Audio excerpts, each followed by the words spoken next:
Dá pra descobrir a nacionalidade de uma orca só pelo sotaque dela?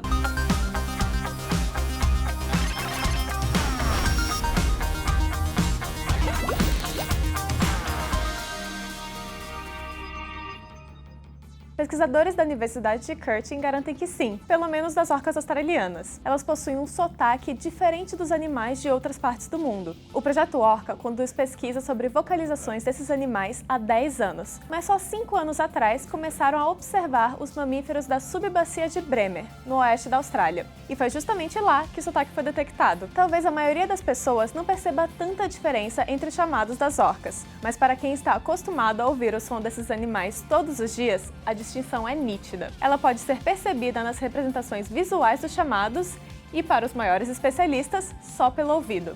Veja se você consegue perceber o detalhe no sotaque.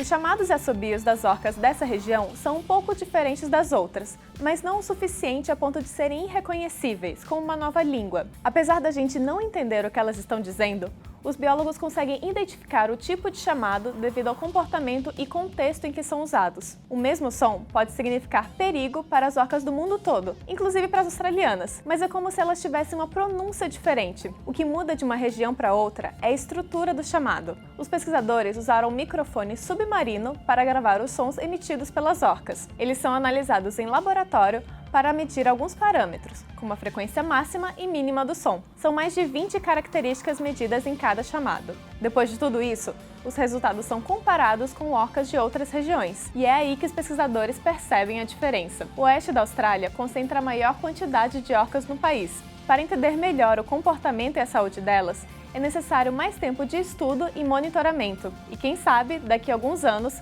os cientistas possam descobrir ainda mais variantes regionais.